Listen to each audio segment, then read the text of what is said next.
Hello, everyone, and welcome to Clerks Minute, the show where we look back at the 1994 Kevin Smith classic, one VCR minute at a time. I'm Blake. I'm Kyle. And we're here. I was going to say 1994, the year that Macaulay Culkin could open up a movie. What a weird minute. We got so much out of this minute. Oh, well, happy Monday, everybody. It's Monday morning, and you're hearing us, and we're going to have a good time. Aren't you at work? Well, this goes up before everyone goes to work, so that's what's cool about this for me. For those listening, it's 6 a.m. Central Time when this posts. So when I'm getting up for work, pretty much this is going to post. Okay, so you can put us on while you sleep or shower. So I do with my minute. Boy, that was creepier than I intended. What's what I do with my movie, my minute podcast stuff? You put it on while you sleep or shower?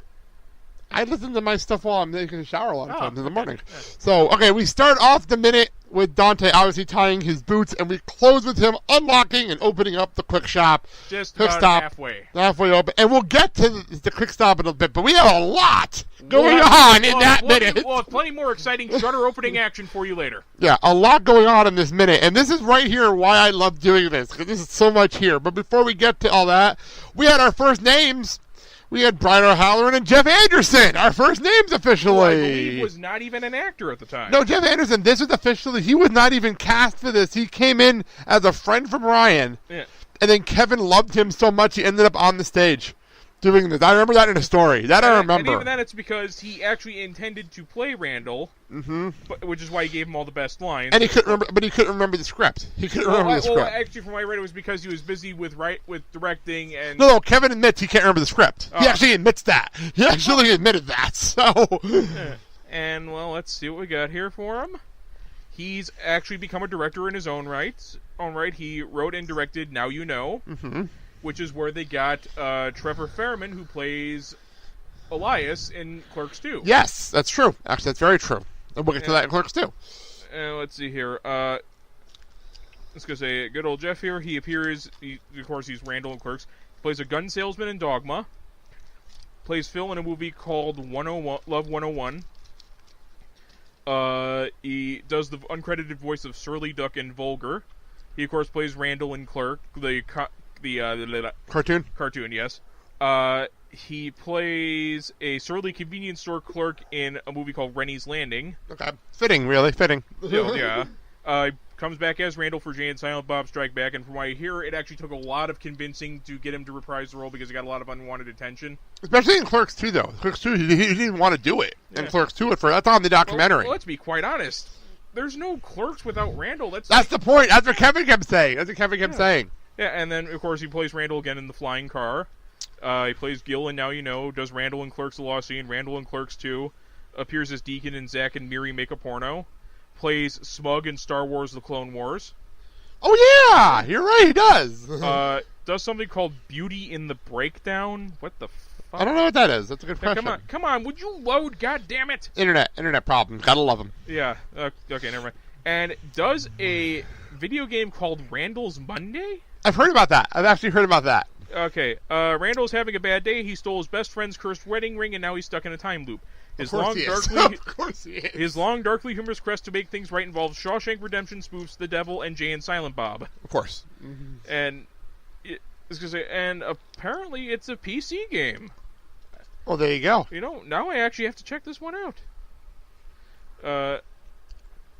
Yeah, wow, that actually looks interesting. So the next thing, after we get to those two names, we cut to Dante taking milk out of the fridge and grabbing a cow, pretty much a cow thing off of the knob of his fridge, and we thought it was coffee. Yeah. According to the script, it was chocolate milk mix. Yeah. But either way you look at it, he just instead of getting a cup, he just takes the head off the cow, puts the milk in there, puts whatever the grounds are, and just drinks it. They didn't even stir the thing.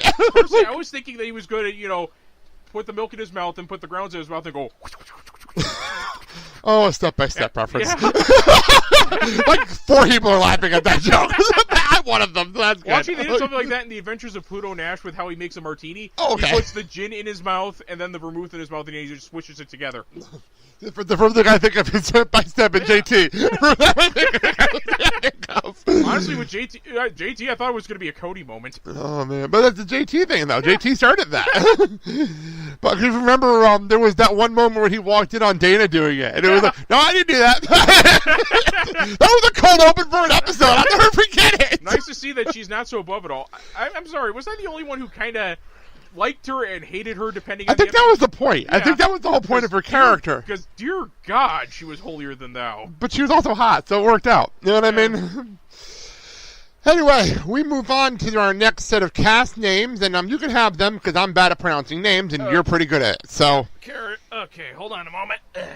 We have Marion Gigliotti, Lisa Spoonhour, and, of course, Jason Mewes. And, didn't we just lose Lisa? Yes, we did. We just lost Lisa recently. I believe she died of cancer? Yes, but, well, Kevin did do an amazing tribute on Babylon to her. A fantastic, tear-jerking tribute.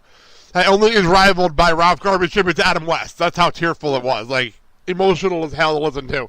Well, I mean, of course you had to have it rival Adam West. I mean, Adam West is a freaking legend. Oh, trust me. If you want to hear an emotional tribute, listen to Ralph Garber talking about Adam West. It was because he's talking about the actor, he's talking about his friend. Oh. And it's one of the most emotional things I've ever listened to on a Babylon.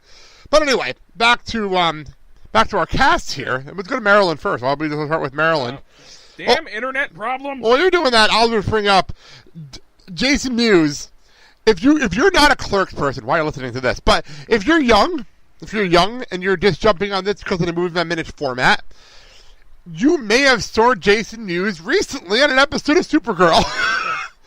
Oh no, was it Supergirl or Flash? I think it might have been Flash. Yeah. He popped up and it was Flash. Yeah. He got his car carjacked in Flash, and he overacted the shit out of it. It was one of the funniest things I've ever seen. In the middle of this, serious episode, we have Jason getting his car jacked and where are you going to get my car?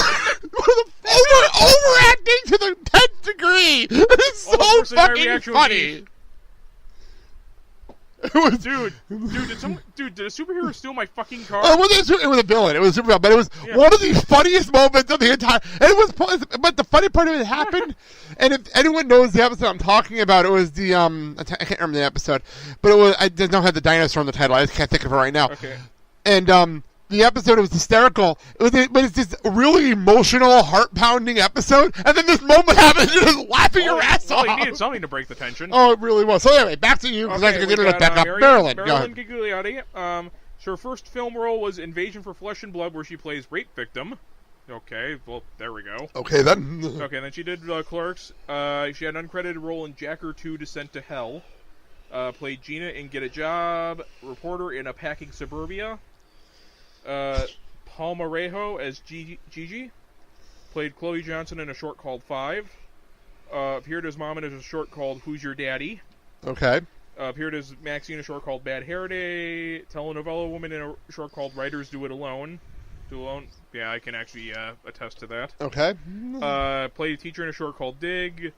Female hostage in a short called Negotiations. Played Alice in Roadkill. Nurse Clark in Dead and Gone. Connie in a short called Nealon Circle. Gary's mother in a TV series called Totally Sketch. It was like a guest shot. Right. Played Mother in a short called The Little Samaritan. Macy in Alien Armageddon, which kind of sounds like a sci-fi movie. Mm-hmm.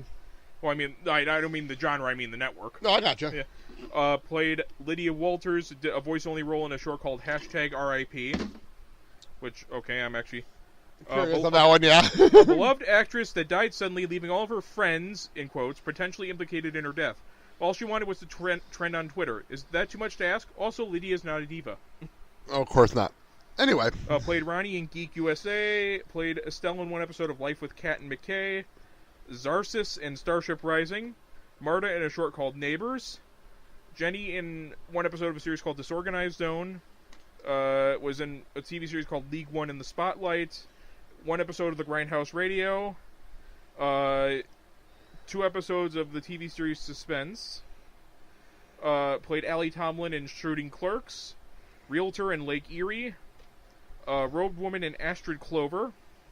And Zarsis in Rogue Warrior Robot Fighter. Wow, that's a lot of stuff. So, and then of course we have Lisa, who Rick said recently passed away. Sad. Yeah. But what other than this movie, what is she in there for? Alrighty, let me get her up here.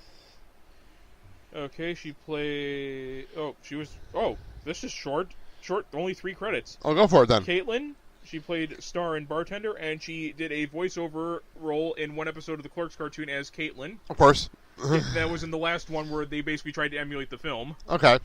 And we apparently found out she not only likes to make out with people with the letter J and the letter B, but she also apparently fucked the Ferris wheel. Oh, wow. That's a thing. Yeah, We'll be talking about that when it's in the Clerks cartoon. And that's one of those where, when I heard that the first time, I was trying to figure out how you were able to do that. I don't know. We'll get to that when we get there. That's weird. And she also got a special thanks credit for shooting Clerks. Oh, very cool.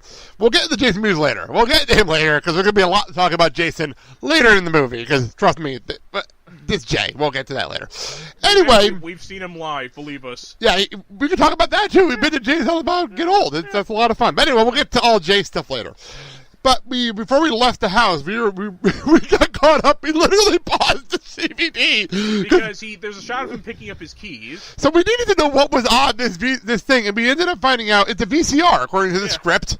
And you were trying to figure out what kind of VCR it was as we're watching it. It looked like a top load. Judging by the slot and the sense you can actually put things on, it looked like a top loader.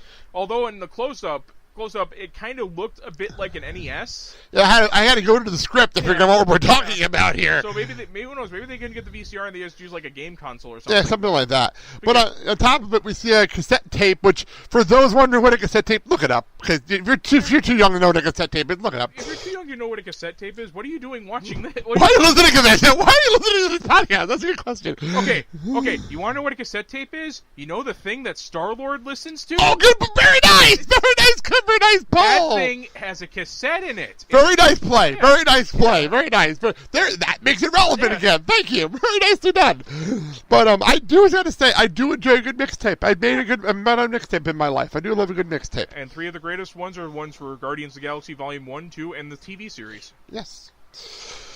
All right, let me see a lottery ticket, which we were trying to figure out what it was. I kind of figured by the size of it, it had to be a lottery ticket. Because we're in New Jersey, and everyone played the lottery, especially in the 90s. Yeah, and you thought for a moment it looked like a parking ticket or something? Well, that was next to it, because there was something else next to it. It looked like a warranty sticker to me, but I wasn't really sure what it was. It could either be a warranty sticker, a parking ticket, or a receipt. Yeah, either way you look at it, it was pretty funny. Okay, now here's a contest for the Twitter followers here. Go for it. Okay. Using those three items, what would MacGyver be able to create? Go to us at Clerks Minute for that. That would be fantastic. Yeah. Also, so we get outside, and I never really paid attention to the opening sequence here. And the winner receives an official Clerks Minute no prize. No prize. Yes, no prize is available for this one. Anyway, so we get outside, and we get to the car, which he gets to do his car. But then for some reason, there's a motorcycle on his lawn. Like, why is there a motorcycle that never comes up again? Maybe his dad likes to live dangerously. It was just so random. I never noticed it before. Yeah. Well, of course, the obvious explanation is that it belonged to the guy whose house they were using. True. That's a very valid point. But still, it's just random as hell. Like, what is this doing here? But, and then the next credit up is photographed by David Klein, who a lot of Kevin Smith people know David Klein. He's been around for a very, very long time. Good guy that he has been doing Kevin Smith movies for a very long time, and I'll throw to Kyle with more details. Okay, let's see. Cinematographer, 39 films. Nice. That's a good career. That's a good career right there. Okay, he actually started doing exclusively Kevin Smith. He did Clerks, Mallrats, Chasing Amy. Then he started doing stuff such as When, Carlos Wake, Eyes to Heaven. Came back to the fold for Vulgar. Did photography for the TV series State of Grace. Did a movie called Wish You Were Dead, Tattoo, A Love Story, a short called Gazillion, Wild Roomies, The Ape, Fool's Gold, Zizek's Road. Came back to do Clerks 2. Did TV series Beyond the Break, a movie called Novel Romance, By Appointment Only, Good Time Max, Flight 29 Down, The Hotel Tango. Did one episode of Reaper, 15 episodes of Flight 29 Down. Gemini Division. Was DP for Zack and Miri Make a Porno. Yes. Mm-hmm. Living with Abandon. 3 episodes of Pushing Daisies. Sons of God. Did Cop Out. The Five. That's a prize. A. Keith. Director of photography for Red State. Did one episode of Mr. Sunshine. Did Honey 2. The Story of Luke. True Blood. 19 episodes of that. Nice. That's Runner, a good roll. That's a good spot. 6. And 43 episodes of Homeland.